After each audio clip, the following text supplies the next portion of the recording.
చంద్రబాబు నోట P4 మాట. దీని ముఖ్య ఉద్దేశం ఏంటో తెలుసా? ఏపీలో విప్లవాత్మక పాలన అందించేందుకు కూటమి ప్రభుత్వం ప్రయత్నిస్తుంది. 2047 నాటికి రాష్ట్రాన్ని స్వర్ణాంధ్రప్రదేశ్గా మార్చాలని భావిస్తుంది.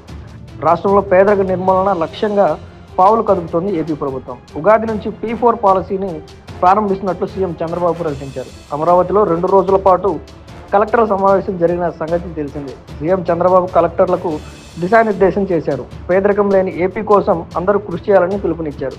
కాగా కలెక్టర్ల సదస్సులో ఈసారి P4 అంశమే ప్రాధాన్యంగా నిలిచింది.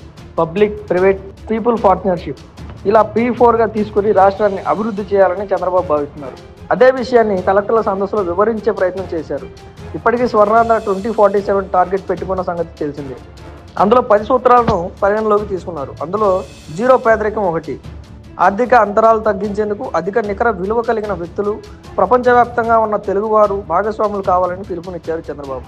పేదరికం నిర్మూలన అంటే ఆర్థికపరమైన అంశమే కాదు, పేద కుటుంబాలకు గృహ స్థలాలు, ఇల్లు, మరుగుదొడ్లు, తాగునీటి కనెక్షన్, గ్యాస్ కనెక్షన్, నిరంతర విద్యుత్ సరఫరాతో పాటు సౌర విద్యుత్ ఏర్పాటుకు ప్రోత్సాహకాలు, హై స్పీడ్ ఇంటర్నెట్ వంటి సౌకర్యాలను కల్పించాలని ప్రభుత్వం భావిస్తుంది. తద్వారా ప్రతి కుటుంబం అభివృద్ధి చెంది పేదరికం అనేది తగ్గుముఖం పడుతుందని అంచనా వేస్తోంది. చూసారు కదండి. మరి ఈ వీడియో కనుక మీకు నచ్చినట్లయితే ఒక లైక్ కొట్టేసి మీ అభిప్రాయాన్ని కూడా కామెంట్ బాక్స్ లో తెలియజేస్తూ ఇలాంటి ఇంట్రెస్టింగ్ అప్డేట్స్ కోసం మా ఛానల్ ని సబ్స్క్రైబ్ చేసుకోండి.